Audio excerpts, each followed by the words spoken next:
Hello दोस्तों, नमस्कार। आप सभी का फिर से हमारी एक नई वीडियो में स्वागत है। आज के इस वीडियो में हम बात करने वाले हैं एक वेश्या और गौतम बुद्ध के बारे में कहानी को पूरा सुनना। हम आशा करते हैं आपको कुछ नया सीखने को जरूर मिलेगा और आप इसे सुनने के बाद खुद को मोटिवेट और सकारात्मक सोच वाले महसूस करेंगे। बहुत समय पहले जब गौतम बुद्ध ज्ञान की प्राप्ति के बाद अपने शिष्यों के साथ भ्रमण कर रहे थे, वे एक छोटे से गांव में पहुंचे। गांव का माहौल हलचल से भरा था और सभी लोग एकत्रित होकर एक वैश्य चित्रा की सुंदरता का आनंद ले रहे थे। चित्रा एक प्रसिद्ध वैश्य थी जिसकी सुंदरता के चर्चे दूर दूर तक फैले थे। उसकी आंखों में एक जादू था जो हर किसी को अपनी ओर खींचता था, लेकिन उसके चेहरे पर एक गहरी उदासी छिपी हुई था। बुद्ध ने अपने शिष्यों से कहा, इस लड़की की सुंदरता देखने के लिए सब इकट्ठा हुए हैं, लेकिन शायद कोई भी उसके भीतर की व्यथा नहीं देख पा रहा। बुद्ध ने चित्रा की ओर बढ़ते हुए कहा, चित्रा, क्या तुम मुझसे बात कर सकती हो? चित्रा ने बुद्ध की ओर देखा और कुछ झिझकते हुए कहा, भगवान, आप मुझसे बात करना चाहते हैं? मैं तो केवल एक वैश्य हूं, तुम्हारी भूमिका से कोई फर्क नहीं पड़ता। बुद्ध ने कहा, हर व्यक्ति की अपनी कहानी होती है, तुम भी एक अद्वितीय आत्मा हो। चित्रा ने अपनी कहानी सुनाई। भगवान, मैं एक गरीब परिवार से आई हूं। मैंने अपने परिवार की देखभाल करने के लिए यह रास्ता चुना।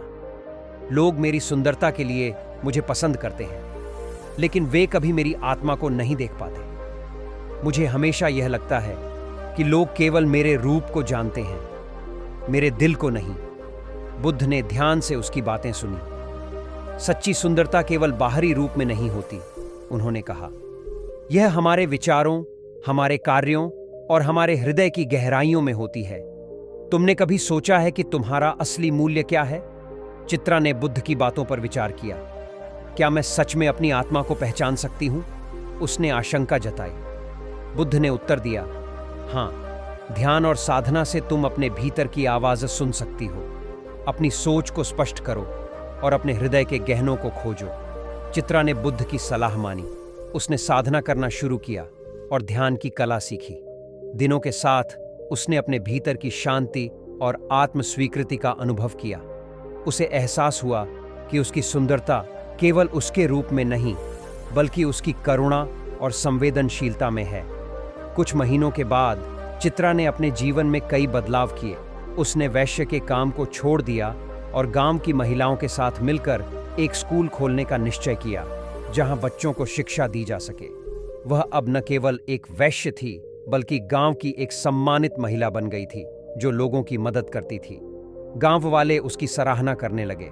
लोग अब उसके पास सिर्फ उसकी सुंदरता के लिए नहीं, बल्कि उसकी ज्ञान और करुणा के लिए भी आते थे। उसने साबित किया कि सच्ची सुंदरता वही है जो हृदय से निकलती है।